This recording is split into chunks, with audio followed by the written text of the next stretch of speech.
दोस्त नमस्कार, कैसे हैं आप लोग। तो देखिए दोस्तों, ये उत्तर प्रदेश एसआई के लिए ये मोस्ट इंपॉर्टेंट क्वेश्चन है। ठीक है, इसी प्रकार क्वेश्चन बार बार पूछे जाते हैं, तो इस वीडियो को लेकर शुरू से अंत तक देखिएगा जरूर। ठीक है, और हमारे इस सरकारी एग्जाम पॉइंट यूट्यूब चैनल पर भी नए हैं या सब्सक्राइब नहीं किए हैं अभी तक, तो सब्सक्राइब कर लेना अगर यूपीएसआई का पल पल का अपडेट पाना चाहते हैं दोस्तों। तो ठीक है, तो आइए वीडियो को स्टार्ट करते हैं और आप कमेंट में ज़रूर बताइएगा कि आप कितना क्वेश्चन सही किया है। तो देखिए, पहला क्वेश्चन है कि बैंक सेवाएं आर्थिक गतिविधि के किस क्षेत्र के अंतर्गत आती हैं। ठीक है, बैंक सेवाएं जो हैं आर्थिक गतिविधि के किस क्षेत्र के अंतर्गत आती हैं। बोलिए किस क्षेत्र के अंतर्गत आती है, तो तृतीयक क्षेत्र के। ठीक है, बैंक सेवाएं आर्थिक गतिविधि में तृतीयक क्षेत्र के अंतर्गत आती हैं। अगला क्वेश्चन है कि निम्नलिखित में से कौन से आर्थिक गतिविधियां प्राथमिक क्षेत्र के अंतर्गत आती हैं। तो मत्स्यन, डेयरी, कृषि। ठीक है, तो इसमें से तीनों में से कौन आता है या तीनों आता है आपको बताना है। तो इसका हो जाएगा तीनों, फर्स्ट, सेकंड एवं थर्ड। जो मत्स्यन, डेयरी और कृषि तीनों आर्थिक गतिविधियां प्राथमिक क्षेत्र के अंतर्गत आता है। अगला क्वेश्चन है कि निम्नलिखित में से कहाँ कानून बनाने का प्रस्ताव पेश किया जा सकता है। ठीक है, निम्नलिखित में से कहाँ पे जो है कानून बनाने का प्रस्ताव पेश किया जा सकता है। तो बताइए आप, चार ऑप्शन है जी, लोकसभा तथा राज्यसभा दोनों में। ठीक है, निम्नलिखित में से कहाँ कानून बनाने का प्रस्ताव पेश किया जा सकता है, तो लोकसभा एवं राज्यसभा दोनों में। अगला क्वेश्चन है कि किस मौलिक अधिकार के तहत मानव व्यापार निषेध है। किस मौलिक अधिकार के तहत मानव व्यापार क्या है, निषेध है। तो इसका हो जाएगा ऑप्शन नंबर बी, शोषण के विरुद्ध अधिकार। शोषण के विरुद्ध अधिकार जो है ना, मौलिक अधिकार के तहत मानव व्यापार से निषेध है। अगला क्वेश्चन है कि करो या मरो का नारा किसने दिया था। ठीक है, करो या मरो का नारा किसने दिया था, भगत सिंह, सुभाष चंद्र बोस, जवाहरलाल नेहरू और महात्मा गांधी। तो ये हमारे बापू जी दिए थे, महात्मा गांधी ने करो या मरो का नारा। अगला क्वेश्चन है कि भारत में प्रथम मुगल शासक कौन थे। भारत में प्रथम मुगल शासक जो थे वो कौन थे, तो वो थे बाबर। ठीक है, बाबर भारत में प्रथम मुगल शासक था जो आया था बाहर से। अगला क्वेश्चन है कि सूर्य के पृथ्वी से लगभग दूरी मिलियन किलोमीटर में कितनी है। जो सूर्य से पृथ्वी की दूरी है तो वो लगभग में कितनी किलोमीटर है मिलियन में। 150, 98, 128, 180 बताना है आपको जी। 150 मिलियन किलोमीटर है। अगला क्वेश्चन है कि क्षेत्रफल के आधार पर पृथ्वी का सबसे बड़ा महाद्वीप कौन सा है। क्षेत्रफल के आधार पर पृथ्वी का सबसे बड़ा महाद्वीप कौन सा है, तो वो है एशिया। जिस महाद्वीप में हम लोग रहते हैं, हम लोग कहाँ पर रहते हैं, एशिया महाद्वीप में, तो वो क्षेत्रफल के आधार पर पृथ्वी का सबसे बड़ा महाद्वीप है। अगला क्वेश्चन है कि जड़ें मिट्टी से जल तथा और मतलब जल और किसका मतलब अवशोषण करते हैं। ठीक है, जड़ जो है मिट्टी से किसका किसका अवशोषण करते हैं जल के साथ में, तो वो करती हैं खनिज का। जल तथा खनिज का अवशोषण करते हैं मिट्टी से जड़ें, किसी भी प्रकार की जड़ें हों पेड़ पौधे की। अगला क्वेश्चन है कि मछलियों के शरीर का कौन सा भाग उन्हें जल के अंदर दिशा परिवर्तन एवं संतुलन बनाए रखने में सहायता करता है।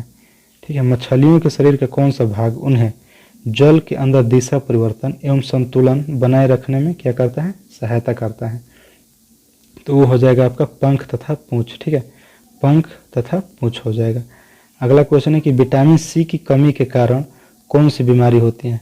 विटामिन सी की कमी के कारण कौन सी बीमारी होती है, तो वो होती है, आपको मालूम होगा, स्कर्वी होती है। ठीक है, विटामिन सी के कारण स्कर्वी होती है। अगला क्वेश्चन है कि दृश्य का एक अति व्यापक क्षेत्र किस दर्पण से अवलोकित होता है। दृश्य का एक अति व्यापक क्षेत्र जो है किस दर्पण से अवलोकित होता है, तो वो होता है आपका उत्तल लेंस से। ठीक है, उत्तल दर्पण से होता है आपका। अगला क्वेश्चन है दोस्तों कि प्रवाहकत्व का इकाई क्या है। प्रवाह कत्व का इकाई क्या है बताइए, तो उसका हो जाएगा 1/ओम, यानी कि ओम इनवर्स। ठीक, उसके बाद देखिए अगला क्वेश्चन है कि कंप्यूटर में डाटा किस रूप में संग्रहित होता है। जो कंप्यूटर में डाटा होता है वो किस रूप में संग्रहित होता है, तो वो होता है बाइनरी में। ठीक है, कंप्यूटर में जो डाटा होता है वो बाइनरी में संग्रहित होता है। अगला क्वेश्चन है कि पृथ्वी की क्रस्ट में प्रचुर मात्रा में पाई जाने वाली धातु है। जो पृथ्वी की क्रस्ट में मतलब भूगर्भ में सबसे प्रचुर मात्रा में कौन सी धातु पाई जाती है, बताइए। एल्यूमिनियम। ठीक है, पृथ्वी की क्रस्ट में सबसे प्रचुर मात्रा में एल्यूमिनियम पाई जाते हैं, जिसका प्रतीक क्या है, Al। और उसका अयस्क है बक्साइट। देखिए कौन सा धातु हथेली में पिघल जाता है? Potassium, sodium, magnesium, aluminium. इनमें से जो है कौन सा धातु पिघल जाता है? तो देखिए इसमें जो है ना पोटेशियम को हाथ में रखेंगे तो वो पिघल जाता है। ठीक। अगला है कि नाइट्रेट फास्फेट धातु आदिवाहित मल में किस प्रकार की अशुद्धियों के उदाहरण हैं? नाइट्रेट फास्फेट धातुएं आदिवाहित मल में किस प्रकार की अशुद्धियों के क्या है उदाहरण हैं? तो वह है अकार्बनिक अशुद्धियों के। अगला है कि प्रधानमंत्री जीवन ज्योति बीमा योजना क्या है? प्रधानमंत्री जीवन ज्योति बीमा योजना क्या है? तो वो एक जीवन बीमा योजना है। ठीक है, वह क्या है? वह एक जीवन बीमा योजना है। अगला क्वेश्चन है कि निम्न में से किसने इलेक्ट्रिक मोटर का आविष्कार किया था? निम्न में से किसने इलेक्ट्रिक मोटर का आविष्कार किया था? तो वो क्या था? Michael Faraday. माइकल फैराडे ने इलेक्ट्रिक मोटर का आविष्कार किया था। ठीक है, ये देखिए 95 नंबर, ये तो करंट है, पिछले बार में जो पूछा गया था, तो इसको छोड़ दीजिए, ये तो अब आने वाला नहीं है। ये देखिए अगला क्वेश्चन, हार्नबिल फेस्टिवल जिसे त्योहारों के त्यौहार भी कहा जाता है किस राज्य में मनाया जाता है?